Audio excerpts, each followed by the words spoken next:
Hey guys, this is David Crone with HorseRacingNation.com. I'm going to talk about the Lanes End Stakes running March 27th at Turfway Park. That's this Saturday. This is a pretty decent field. It's not a great field as far as Derby preps go. In this race, we got 3 of the top 50 horses in Horse Racing Nation's Derby Power Rankings right now. Those rankings are all user created. You can go to the site and vote on these horses if you think they deserve to go up or down. In here, it's going to start with number 26. We have Connemara. Doubles partners in at 33 and Northern Giants number 39. So those are the only top 50 horses in here. Let's get down to talking about the race a little more. Going to go through and just talk about some horses I really don't like in this spot. The horses I think you can eliminate from win contention. They'd be Chief Counsel, who just looks like a sprinter to me, by Officer out of a mare that's by Furiously. I just don't think the horse is going to get a mile and an eighth. He's never even gone past 7 furlongs. I just don't think this is a great spot to go a mile and an eighth for the first time.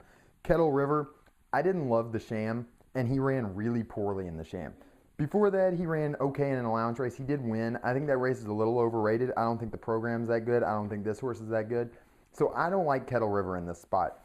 I don't like Outlaw Man. He's coming out of the Sham also. He definitely ran better than Kettle River last time out, but I just don't see Outlaw Man being this good on Poly. I just think he's more of a turf horse. I don't like Dean's Kitten. He looks like a turf horse to me also. Vow to Wager is a sprinter. I mean, not a sprinter, but he's just not that exciting to me. He just doesn't look that fast. So I'm not going to take a horse that's just never run very fast. He did win the Battaglia on disqualification. I just don't trust him in here at all. So that's going to leave you cutting down the field pretty much in half. Connemara, like I said, he's the top-rated horse in here on our power rankings. He's 9-5 on the morning line. I just don't buy into him at that level. I don't really get that much of the hype with him. I know the argument's going to be in the El Camino Real. He broke a little slowly. But, he really didn't have a bad trip after that. The horses that ran good in that race were closing, which kind of moves Ranger Heartley up a little bit, in my opinion. Even though he had an easy lead, he was a little bit rank early.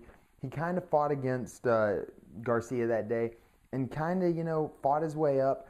So maybe if he relaxes a little better, I don't understand why Connemara would be 9-5 and Ranger Heartley would be 6-1. These horses have raced against each other 3 times. Ranger Heartley's actually beat him in the Cal Derby. You can go back and watch that race on HorseRacingNation.com. You can see, he just beat Connemara. It was just, he just straight up beat him. So I don't understand why Connemara would be 9-5 and he'd be 6-1 in here. That to me says Connemara is a big underlay. And when you have underlays in races, that's when you want to take shots. So I'm going to take a shot in here. I really like Northern Giant. I think this horse is a little bit underrated right now. He ran a really good race breaking his maiden by 11. It was against Older at Oaklawn. I know it came in the slop, but he came back to the fairgrounds in the Risen Star and ran a really good third. He was up there with the pace early, which some people don't like because the pace was kind of soft. But guess what? The pace is going to be soft in the Lanes End too. Really, other than Ranger Heartley, there's no legitimate speed horses in here. So Northern Giant's going to get a good trip in here, and I think that makes him a really good play in this spot. I would have really liked Letsgetitonmon if there was a little more pace. There's no way that horse should be 20-1 on the morning line. There's no way you're going to get 20-1 on Steve Asmussen with this kind of horse that ran 3rd in the Lecomte 2-back. He's a talented racehorse, and this race is kind of lacking talent. So Letsgetitonmon deserves a look at 20-1. And doubles partner, I don't know how he's going to do going back to the Poly. His last 2 turf races are really solid.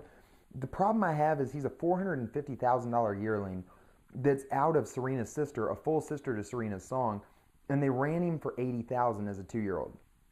That to me throws up some red flags. Why were they ready to give up on this horse as a 2-year-old and running for a tag? Now with the turf, he's really taken off, and a lot of these rock hard 10s seem to be moving up on the turf. So I just don't know if the Poly track's really going to be his best surface. I think there's just too many knocks for me to really take him. So in this spot, I'm going to go Northern Giant. I'm going to say use doubles partner and use Letsgetitonmon for prices underneath. Obviously Connemara's got a little bit of a shot, and Ranger Heartley can get a piece too. Those are the horses I'd kind of use if I was playing around in trifectas and exactas. But I think Northern Giant's a really strong play in here. So that's what I think in the Lanes End.